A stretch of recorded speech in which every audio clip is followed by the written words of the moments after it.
Class 12th and NEET students, आज के session में प्लांट ब्रीडिंग टेक्निक का आप एप्लीकेशंस फर्दर पढ़ने वाले हैं।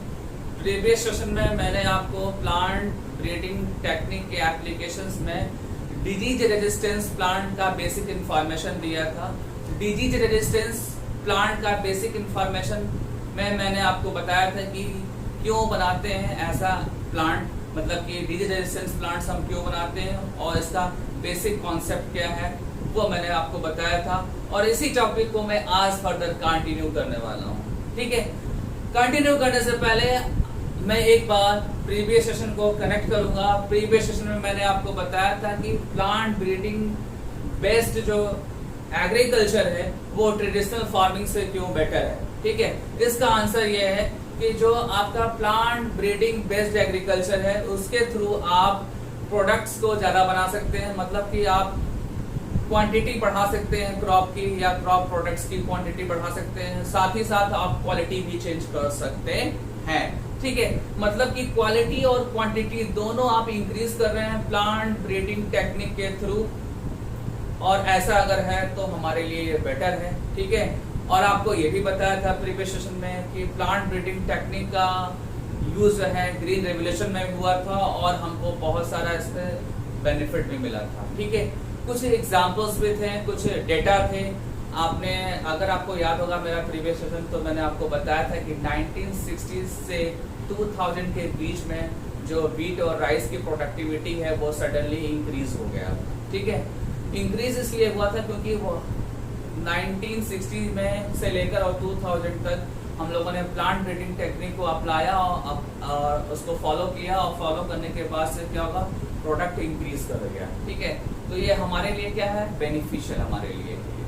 ठीक है, तो ये जो है मेरा प्रीवियस सेशन का नेक्स्ट पार्ट हो गया। देन हम लोगों ने प्रीवियस सेशन में पढ़ा क्या था, प्लांट ब्रीडिंग टेक्निक का जो कन्वेंशनल मेथड है, कन्वेंशनल मेथड में जो बेसिक स्टेप्स हैं उस स्टेप्स को हम लोगों ने डिटेल पढ़ा था। ठीक है, आप एक बार लेक्चर को रिवीजन करिएगा तो आपको उसके बेसिक स्टेप्स आपको पता हो जाएंगे। देन हम लोगों ने कुछ एग्जांपल्स पढ़ा था। एग्जांपल्स में व्हीट और राइस के एग्जांपल्स पढ़े थे कि व्हीट और राइस के जो न्यू वैरायटी है, बेनिफिशियल वैरायटी है या डिजायर्ड वैरायटी है, वो कैसे बनाया था और वो कौन कौन से वैरायटी थे। देन हम लोगों ने शुगर केन के बारे में पढ़ा था। शुगर केन में हम लोगों ने एक नया वैरायटी बनाया था नॉर्थ इंडिया के लिए। देन बहुत सारे मिलेट्स के बारे में भी मैंने बताया था। मिलेट्स में बहुत सारे हाइब्रिड थे, हाइब्रिड में ज्वार बाजरा डिफरेंट टाइप के थे जो हमारे लिए अच्छे हैं, हमारे लिए वो सफिशिएंट है। ठीक है, तो ये सारी बातें मैंने आपको प्रीवियस लेक्चर में आपको बता दिया था। और देन मैंने प्रीवियस सेशन में स्टार्ट क्या कर दिया था, डिजीज रेजिस्टेंस प्लांट्स बनाने को मैंने स्टार्ट कर दिया था। इसमें मैंने जो बेसिक कॉन्सेप्ट था मैंने बताया था। बेसिक कॉन्सेप्ट में मैंने सबसे पहले इश्यूज बताया था, प्रॉब्लम्स बताया था कि क्यों हम प्लांट जो बना रहे हैं वो डिजीज रेजिस्टेंस क्यों बना रहे हैं, इसके पीछे क्या कारण है, क्या रीजन है। वो रीजन मैंने यहाँ पे मेंशन भी कर रखा है। यहाँ देखिए मैंने मेंशन किया इश्यूज और प्रॉब्लम्स। प्रॉब्लम्स क्या था कि जो हमारी प्रोडक्टिविटी है वो रिड्यूस हो रही थी।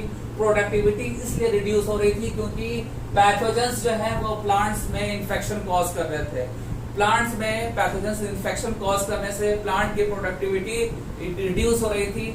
और जो हमारा पैथोजेंस है वो क्या हो सकता है, पैथोजेंस फंगस हो सकता है, बैक्टीरिया हो सकता है और वायरस हो सकता है। तो बैक्टीरिया, फंगस और वायरस के इन्फेक्शंस के वजह से जो है प्लांट की प्रोडक्टिविटी डिक्रीज हो रही थी। सो दैट हमको रिक्वायरमेंट किसका हुआ, रिक्वायरमेंट हुआ डिजीज रेजिस्टेंस प्लांट्स बनाने का रिक्वायरमेंट हुआ। ठीक है, ये लाइन आप समझते रहिएगा ध्यान से। हमको डिजीज रेजिस्टेंस प्लांट्स बनाने के लिए सबसे पहले फोकस करना है कि हमारा पॉजिटिव एजेंट्स क्या है। ये मैं एनसीईआरटी की लाइन बता रहा हूँ। जब आप एनसीईआरटी पढ़ेंगे तो आपको मिलेगा कि प्लांट ब्रीडिंग टेक्निक को आप अप्लाई तो करेंगे, बट अप्लाई करने से पहले आप कुछ पॉइंट्स आपको ध्यान देना होगा, पॉइंट्स को आपको रीड करना होगा। वो पॉइंट क्या है, पॉजिटिव एजेंट्स। आपको पता होना चाहिए कि पॉजिटिव एजेंट्स कौन सा है जो डिजीज कॉज कर रहा है उस पर्टिकुलर होस्ट प्लांट में। देन आपको ये भी पता होना चाहिए कि मोड ऑफ ट्रांसमिशन क्या है। मोड ऑफ ट्रांसमिशन क्या है, कैसे ये पॉजिटिव ऑर्गेनिजम्स उस होस्ट तक पहुंच रहे हैं, इसका मोड क्या है ये आपको पता होना चाहिए। देन आप अप्लाई कर सकते हैं प्लांट ब्रीडिंग टेक्निक को। ठीक है, प्लांट ब्रीडिंग टेक्निक में बहुत सारे स्टेप्स है जैसा कि मैंने बताया आपको, और उस स्टेप में आपको करना क्या है, जेनेटिक लेवल पे मैनिपुलेशंस करने हैं आपको। ठीक है, मतलब कि होस्ट जो है आपका, उस होस्ट में आपको उसके जीन्स में, उसके डीएनए में आपको कुछ चेंज करना है प्लांट ब्रीडिंग टेक्निक से। और चेंज से क्या होगा, वो प्लांट जो है मॉडिफाई हो जाएगा, और मॉडिफाई होने के बाद उस पे फर्दर जो है पैथोजेंस एक्ट नहीं करेंगे। जब पैथोजेंस एक्ट नहीं करेंगे तो इन्फेक्शन नहीं होगा, और इन्फेक्शन नहीं होगा तो वो प्लांट फाइनली क्या हो जाएगा, वो डिजीज रेजिस्टेंस प्लांट हो जाएगा। और ऐसे ही प्लांट्स की रिक्वायरमेंट्स हमको है। ठीक है, यही प्लांट हमको बनाना है प्लांट ब्रीडिंग मेथड के थ्रू। ठीक है,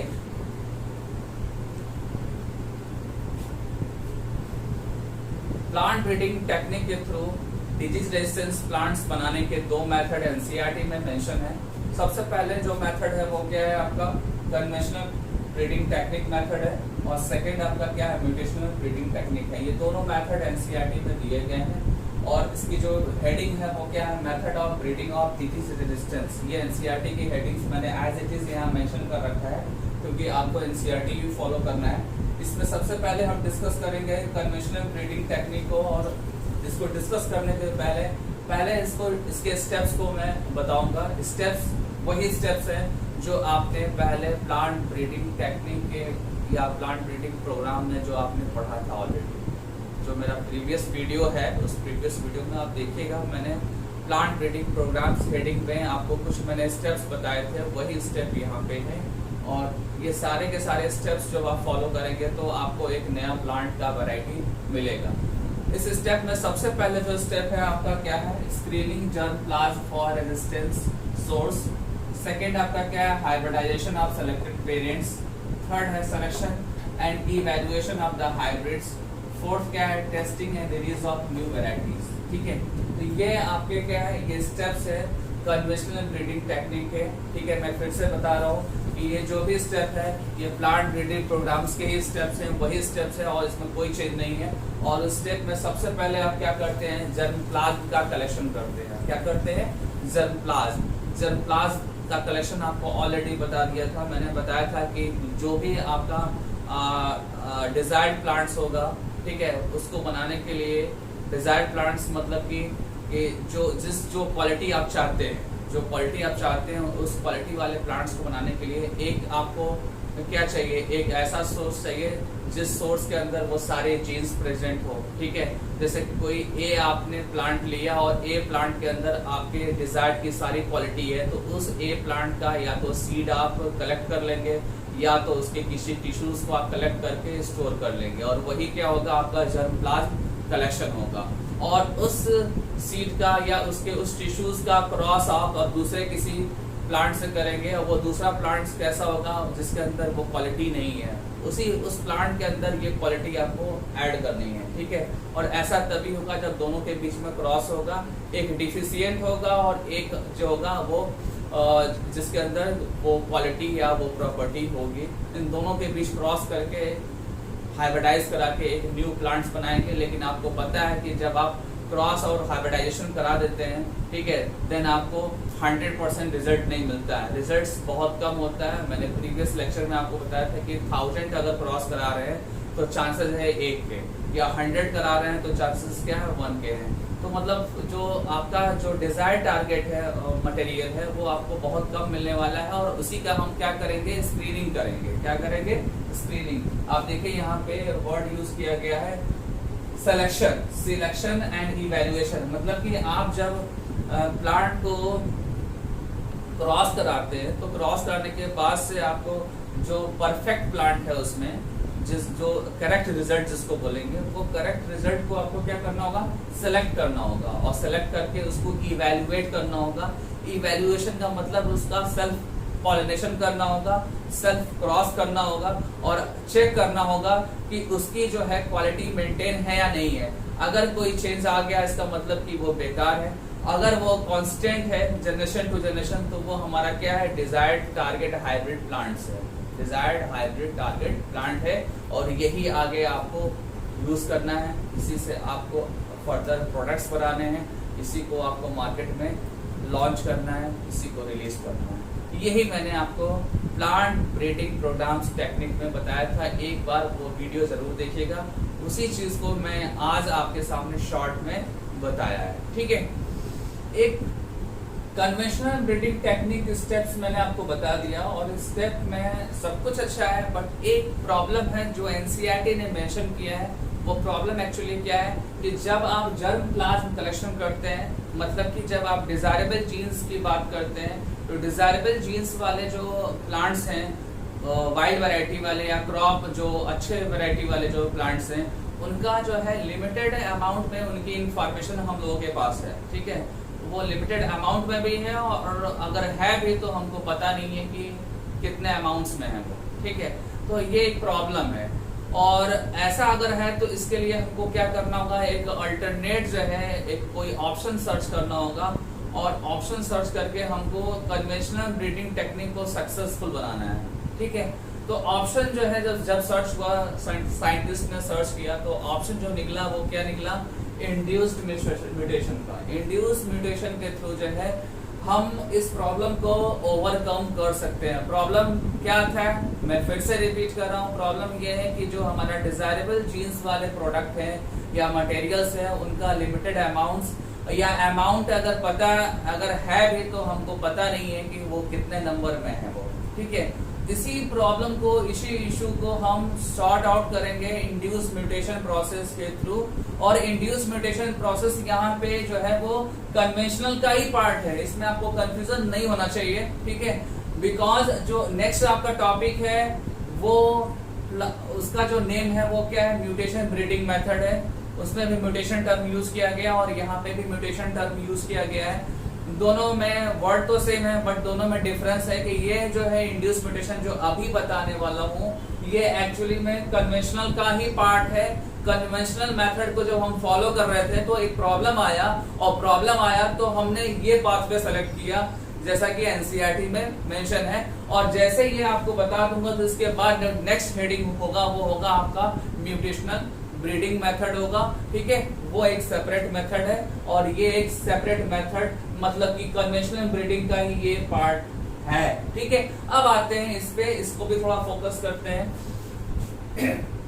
जब हमको इंड्यूस म्यूटेशन करना होता है तो हमको जो भी वाइल्ड वैरायटी है या हमारे पास जो भी अवेलेबल वैरायटी है उसके अंदर हम डिफरेंट एजेंट्स के थ्रू, डिफरेंट म्यूटाजेनिक एजेंट्स के थ्रू क्या करना है, चेंज करना है। ठीक है, और जब हम म्यूटाजेनिक एजेंट्स अप्लाई करते हैं, लाइक रेडिएशन अप्लाई करते हैं, लाइक केमिकल्स अप्लाई करते हैं या अदर कुछ ऐसा है जिसको अप्लाई करके उस प्लांट के डीएनए में आप चेंज कर रहे हैं, उस प्लांट के जीन्स में आप चेंज कर रहे हैं। और चेंज जो है वो कैसा होना चाहिए, हमारे एक्सपेक्टेशन के अकॉर्डिंग होना चाहिए, जो हमारा डिजायरेबल है वैसा होना चाहिए, उसके सिमिलर या उसके आइडेंटिकल होना चाहिए।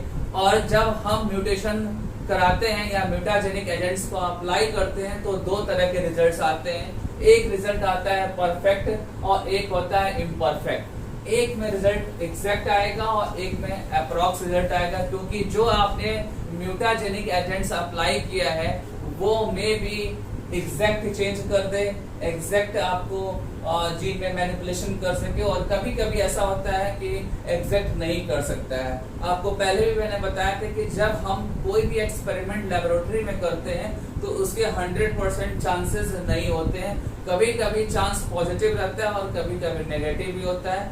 इधर मैंने पॉजिटिव वाले बताया और इधर नेगेटिव वाले मैंने बताया। और नेगेटिव का मतलब ये भी नहीं है कि 100% नेगेटिव, ऐसा नहीं है।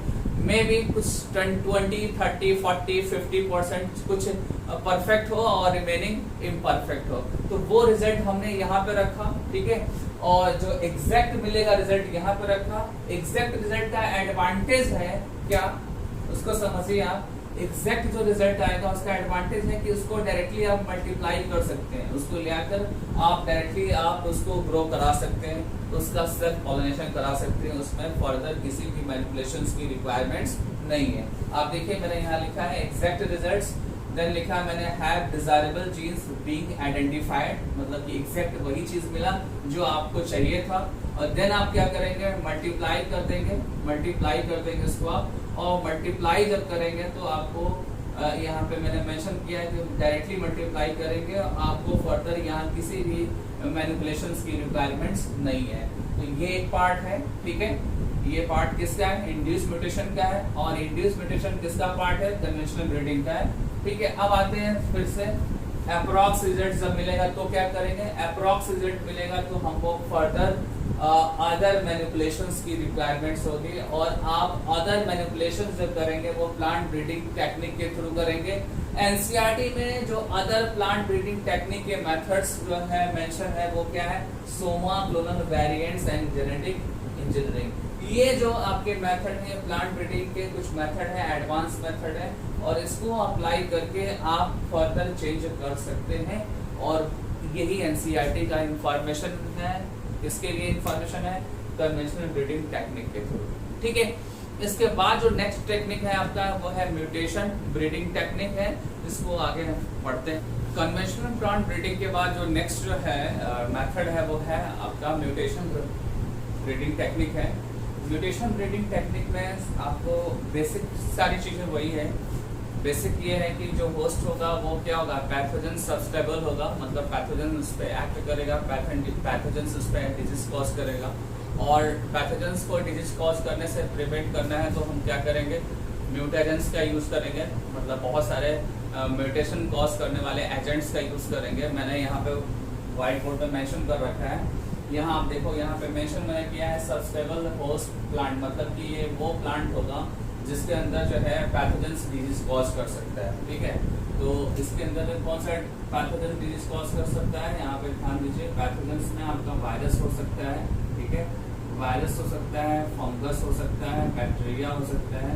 ये बैक्टीरिया, फंगस, वायरस इसको डिजीज कॉज कर सकते हैं।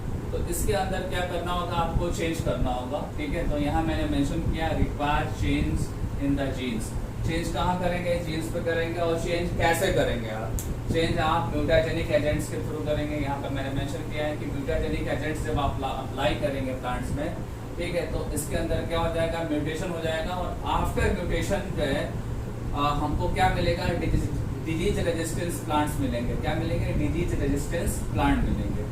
और जो म्यूटाजेनिक एजेंट्स आपने यूज किया है वो क्या है, केमिकल्स भी हो सकते हैं, रेडिएशन भी हो सकते हैं, और भी बहुत सारी चीजें होती हैं जो म्यूटेशन के लिए रिस्पॉन्सिबल होती है।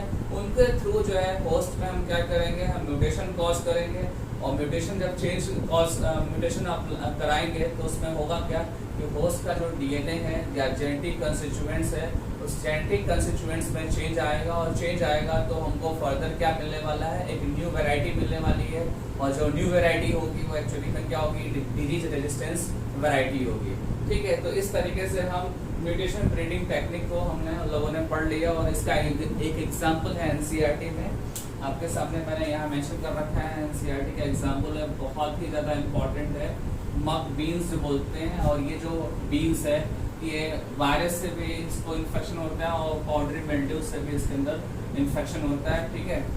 और इन्फेक्शंस को हम बचाने के लिए क्या करते हैं, इसके अंदर जीन लेवल पे चेंज करते हैं म्यूटेशन के थ्रू, और देन फाइनली ये इन दोनों से रेजिस्टेंट हो जाता है, इन दोनों से ये रेजिस्टेंट हो जाएगा। मैं रिपीट कर रहा हूँ, ये जो मक बीन्स है ये स्टार्टिंग में क्या होता है, ये जो है सब्सटेबल होता है, डिफरेंट पैथोजेंस है, इजीली पैथोजेंस डिजीज कॉज कर देते हैं, बट इसको बचाने के लिए डिजीज होने से बचाने के लिए या इन्फेक्शन से बचाने के लिए हम क्या करते हैं, म्यूटेशंस कराते हैं इस बीन्स प्लांट में। म्यूटेशन जब हो जाता है तो ये दोनों जो है पैथोजेंस या पॉजिटिव एजेंट्स फर्दर इस पर एक्ट नहीं कर पाते हैं, ठीक है। दैट मीन्स कि ये आपका क्या हो जाएगा, एक न्यू वैरायटी हो जाएगा, जिसके लिए हम लोगों ने ये मेथड फॉलो किया था, ठीक है। तो ये आपका म्यूटेशन ब्रीडिंग टेक्निक हो गया।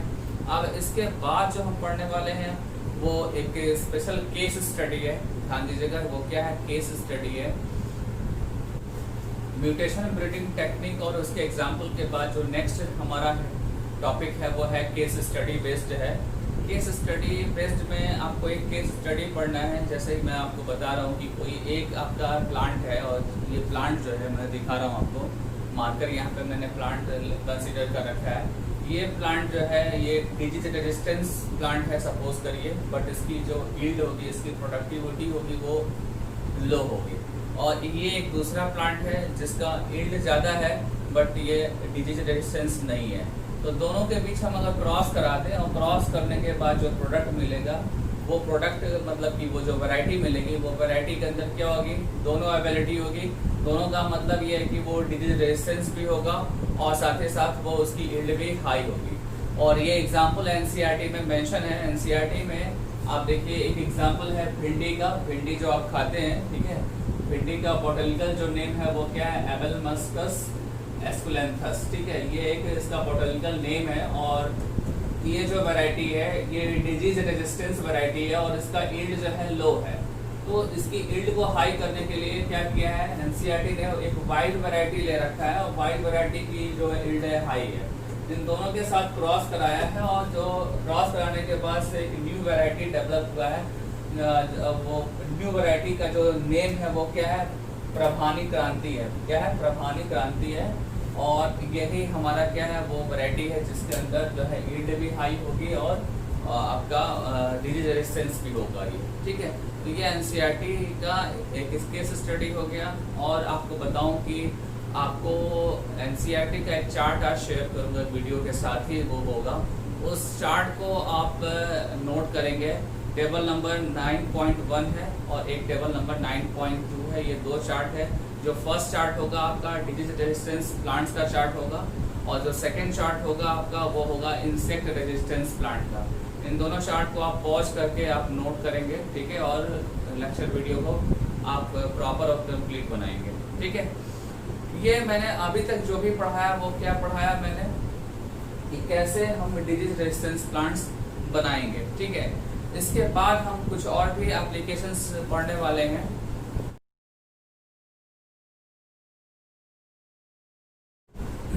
Plant breeding for disease resistance के बाद नेक्स्ट जो है heading plant breeding for insect resistance है।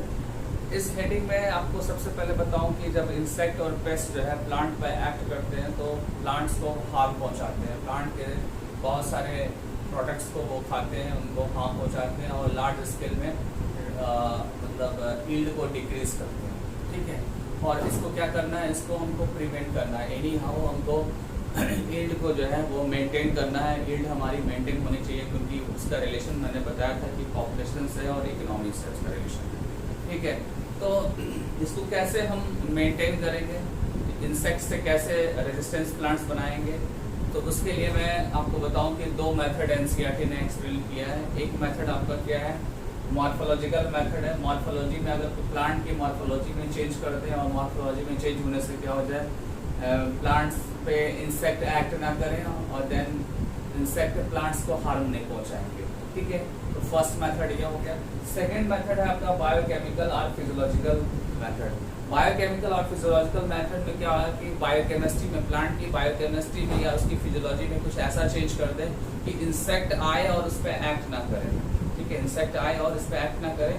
और इसका एग्जाम्पल आपको बायोटेक में भी मिलेगा। बायोटेक में इसका डिटेल एक एग्जाम्पल है, बहुत इंपॉर्टेंट एग्जाम्पल है। यहाँ पे फिलहाल आपको ये जानना है कि हम प्लांट के अंदर कोई बायोकेमिकल चेंज कर दें या फिजियोलॉजिकल चेंज कर दें या मॉर्फोलॉजिकल चेंज कर देंगे तो जो पेस्ट और इंसेक्ट होगा उस पर एक्ट नहीं करेगा। एक्ट नहीं करेगा तो उसको हार्म नहीं पहुँचाएगा। हार्म नहीं पहुँचाएगा तो हमारा प्लांट का प्रोडक्ट मेंटेन होगा, उसकी यील्ड मेंटेन होगी, ठीक है। ये चीज़ आपको दिमाग में रखना है। और इसके कुछ एग्जाम्पल एनसीईआरटी में है। एनसीईआरटी में जो फर्स्ट एग्जाम्पल आपका है, यहाँ देखिए आप, मैंने कॉटन का नेम मेंशन किया। कॉटन एक होस्ट है और ये होस्ट जो है इंसेक्ट रेजिस्टेंस है। कैसा है, इंसेक्ट रेजिस्टेंस है। और ये किस इंसेक्ट से रेजिस्टेंट है, जैसिड से। जैसिड एक क्या है, पैथोजेंस है। ये क्या है, पैथोजेंस है। पैथोजेंस इसको मेंशन कर सकते हैं या पॉजिटिव एजेंट्स भी मेंशन कर सकते हैं। और ये पॉजिटिव एजेंट्स जब नॉर्मल कॉटन था तो ये एक्ट करता था, बट जब हम लोगों ने प्लांट ब्रीडिंग टेक्निक को अप्लाई करके और इसको चेंज कर दिया, इंसेक्ट रेजिस्टेंस बना दिया है, देन ये एक्ट नहीं करता है। सो दैट हमने यहाँ पे क्या किया, क्रॉस किया। क्रॉस का मतलब ये इन्फेक्ट नहीं करेगा, एक्ट नहीं करेगा इस कॉटन होस्ट प्लांट पे, ठीक है। सिमिलरली यहाँ पे देखिए एक वीट प्लांट है, ये भी इंसेक्ट रेजिस्टेंस है। और इसको पहले कौन यूज करता था, एक बीटल यूज कर रहा था। बीटल जो है वीट की प्रोडक्टिविटी को लॉस पहुंचा रहा था। तो फाइनली हम लोगों ने क्या किया, प्लांट ब्रीडिंग मेथड से क्या किया, एक नया वीट प्लांट बनाया और उससे क्या हुआ, उससे ये जो बीटल्स है उस पर एक्ट नहीं किए, तो ये हमारा वीट का जो प्रोडक्टिविटी है वो मेंटेन हो गया। ठीक है, तो ये एग्जाम्पल एनसीईआरटी में, इसको एज इट इज लर्न करना। मैं बार बार बोलता हूँ कि एनसीईआरटी एग्जाम्पल आप छोड़ेंगे नहीं एनी हाउ, ये ध्यान दीजिए। ये भी नेम आपको लर्न करने होंगे, ये भी नेम आपको लर्न करने होंगे। ठीक है, अब मैं क्लासिफाई कर देता हूँ इंसेक्ट रेजिस्टेंस को। मैं पहला एक मॉर्फोलॉजिकल पार्ट को डिस्कस कर लेता हूँ अकॉर्डिंग टू एनसीईआरटी। एनसीईआरटी ने मॉर्फोलॉजिकल डिफरेंस के लिए कुछ एग्जाम्पल दे रखा है। यहाँ पे 2 एग्जाम्पल है, दोनों एग्जाम्पल अभी डिस्कस करूंगा। और यहाँ पे बायोकेमिकल का एक सिंगल एग्जाम्पल दिया है। ठीक है, मॉर्फोलॉजिकल में देखिए, मॉर्फोलॉजिकल में वीट प्लांट लिया गया। वीट प्लांट का जो स्टेम है वो क्या है, सॉलिड है, स्मूथ है। और सॉलिड और स्मूथ है तो इसलिए जो है ये स्टेम फ्लाई जो है ये इस पर एक्ट नहीं करेगा। ठीक है ना, ये स्टेम का जो क्वालिटी है, स्टेम की जो स्मूथनेस है या स्टेम जो सॉलिड है वीट प्लांट का, उसके वजह से ये जो है पैथोजन इस पर एक्ट नहीं करेगा। ठीक है, तो ये भी क्या हो जाएगा, आपका इंसेक्ट रेजिस्टेंस प्लांट हो जाएगा। बट ये मॉर्फोलॉजिकली मतलब कि उसके मॉर्फोलॉजी के वजह से ये रेजिस्टेंट है। ठीक है ना, सिमिलरली यहाँ देखिए स्मूथ लीफ और नेक्टर लेस कॉटन वैरायटीज है। ठीक है, लीफ स्मूथ होने का मतलब क्या है, मॉर्फोलॉजिकल चेंज। ठीक है, और नेक्टर लेस भी क्या है आपका, नेक्टर लेस एक बायोकेमिकल प्रॉपर्टीज है। तो ये दोनों प्रॉपर्टीज इसके अंदर कंटेन है, सो दैट ये बुलवर्म्स जो है इस पर इन्फेक्ट नहीं करेगा और इसकी प्रोडक्टिविटी को लॉस नहीं पहुंचाएगा। ठीक है, बायोकेमिकल का एक सेपरेट एग्जांपल है। बायोकेमिकल का एग्जांपल मेज प्लांट का है। मेज प्लांट में अगर by the way aspartic acid high होगा या उसका नाइट्रोजन अमाउंट कम होगा और शुगर कंटेंट्स कम होंगे, तो उसके वजह से क्या होगा कि मेज प्लांट्स में जो है आपके स्टेम बोरर्स जो है वो इन्फेक्ट नहीं करेंगे। और ये जो एस्पार्टिक एसिड है, नाइट्रोजन है, शुगर है, ये क्या है, बायो मॉलिक्यूल्स हैं। और इन मॉलिक्यूल्स या इन एटम्स के डिफिशियंसी होने से या हाई होने से क्या हो रहा है, ये जो है स्टेम बोरर इस पे एक्ट नहीं कर रहा है, तो ये इन्फेक्शन नहीं पहुंचा रहा है। ठीक है, तो इस तरीके से जो है plant breeding for insect resistance के ये 2 मैंने पार्ट डिस्टिंग्विश कर दिया है, एक मॉर्फोलॉजिकल सेगमेंट वाले। तो ये एग्जाम्पल्स आप सेपरेट पढ़ेंगे और ये एग्जाम्पल सेपरेट पढ़ेंगे। ये एक कॉमन एग्जाम्पल है जो आपके इसी टॉपिक में, ये भी आप पढ़ेंगे। और एग्जाम्पल्स एनी हाउ आपको छोड़ना नहीं है, एनी हाउ छोड़ना नहीं है।